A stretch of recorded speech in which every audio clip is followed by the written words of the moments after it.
that game. We'll continue to, but there are other things to get to. I want to run the floor here by Warriors Rockets. With under a minute to go in the overtime, Harden driving inside, making a layup, knocks down Durant. Charge? The NBA came back with their 2-minute review, and this was considered a charge. They missed this call.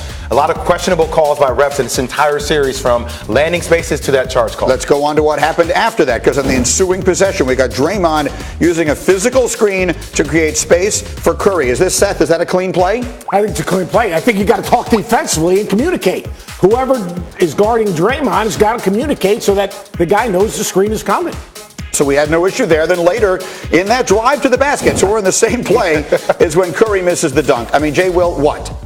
Look, Steph Curry didn't have a great game. He tried to dunk the ball. You can say lay the ball and you'll be down 5. You still go to free throw line. I still think this game was over. I think overall Golden State gave this game away more so than Houston won the game. Well, you're not the only one who thought it was over, right? So here was Steph missing the dunk. And then, again, to your point, there's still a 5-point game with 20 seconds left. And the Warriors just allow the Rockets to dribble out the clock and win Game 3. Was anyone else surprised that they waved the white flag in that situation rather than trying the foul, extend the game, and give your best shot to winning? I wasn't surprised. I think that at that point in time, with the way Steph was playing and everything that surrounded that game, it was time to move on and get to the next game. That's kind of the way they are, though, right? Don't you think, Jay? No, I would agree. I think, look, you have a 2-1 lead. I felt like that whole game, even watching the first half, Greeny, you know, KD was playing somewhat decently. Steph wasn't playing well. And all of a sudden, they were only down 9. You're like, all right, well, it's a matter of time before Golden State turns it on. I feel like they have that water faucet when they decide to turn on. And once it starts pouring out, you can't stop it. And so let's talk for a moment about them. We'll get to the Rockets part of it in a second, but I do find it interesting because here we are talking about, does Kawhi have to do this or that to lead his team? Here are the Warriors, supposed to be the most loaded team of all time. And boy, it feels like Kevin Durant is carrying them somewhat by himself, maybe with the biggest assist coming from on a night-to-night basis from Draymond Green, far more than we ever would have expected. We've been making this comment. We talked about this last year. That goes to show you how special of a player that Kevin Durant is.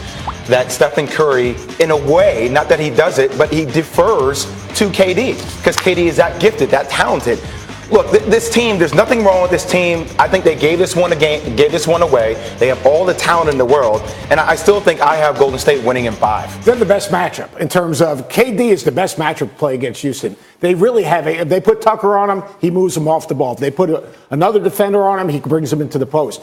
He becomes the tougher matchup, so they're going to play through him. And Steph Curry hasn't had a good series, which means probably tonight he drops 40. Because that's the one thing about Golden State. Not going to stop shooting. That's who he is. One, he's not going to stop shooting. 2, I think Steve Kerr does an unbelievable job of rebooting guys. Unplugging them, plugging them back in. He did it with Klay Thompson the series before. I expect him to do it tonight. But Kerr was a shooter. He knows sometimes shooters get cold, and so Steph is going to shoot. I'm not as worried about him. Let's talk about Harden for a moment here. James Harden is a guy who sort of needed a signature playoff performance to elevate a little bit. Now, it's only one game, but that felt like it might be the beginning of something. As I watched that, I thought to myself, here's a guy who has not shied away from it. He's not shied away from taking the shots. They just haven't been going. The other night, he carried that team with his eyes bloodshot. He did. The Terminator came out and he executed. Eric Gordon also gave them 30 points. He had 20 points in the first half, too. That was key. I'll tell you the missing link for Houston.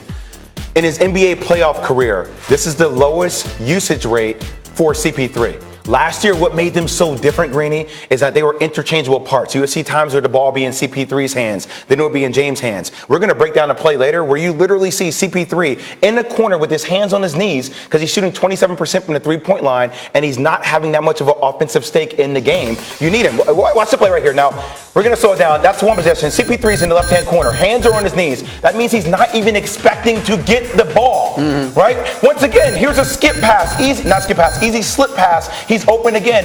Hands are still on his knees, not expecting to get the ball. You need CP3 to average more than 10 points in order for you to beat the Golden State Warriors. You need it. He's on the wrong side of the bell curve.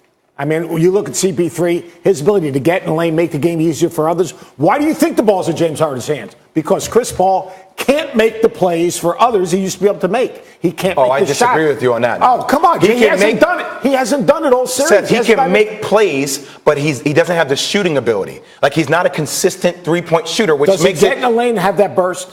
Well, I think he can, though. I think CP3 still has that in his gut. I think the only thing that hurts him is like when he's a spot-alone shooter, you're going to see James Harden is not going to give him the ball because he's not knocking it down. Why is the ball in James Harden's hands? Well, because you need him to be a playmaker throughout the course of the game, but you also need CP3 too. Well, and CP3 is right, his productivity is abysmal compared to his career.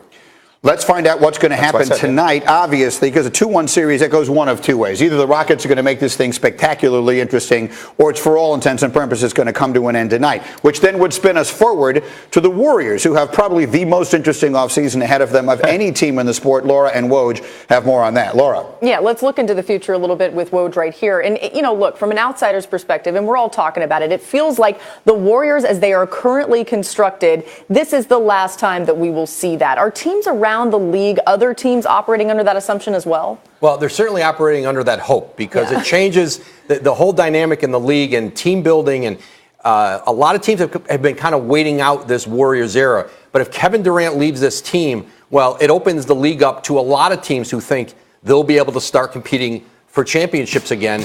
But even internally in Golden State, there's a sense of, let's try to put aside what's coming in July. And we have a chance to do something very rare in sports, to three-peat. Let's try to keep our focus there, win the title, and then let July play out the way it's going to. But I think the Warriors are bracing for possibly seismic change within that organization. Yeah, so you talk about that seismic change, maybe how they'll at least get to that point. Once they do get to that point where that change maybe starts happening, how would you rank their offseason priorities for the Warriors? Listen, I mean, KD's obvious. They obviously want to keep him. They want to re-sign him. They're going into a new building next year. I don't know if there's a lot of talking that has to happen between the Warriors and Kevin Durant. I think he knows what it is, what he wants, and there may be nothing the Warriors can do or say to change that. The priority for them is Klay Thompson in free agency. Listen, if they come with a 5-year, $190 million max deal for Klay Thompson, that's done on July 1. He's going into the new building with Steph Curry.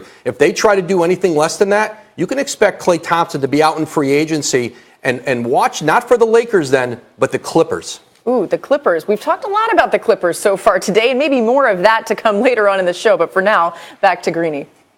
Yeah, because I want to show you one thing before we take our first quick time out of the morning here, because this I thought was somewhat interesting.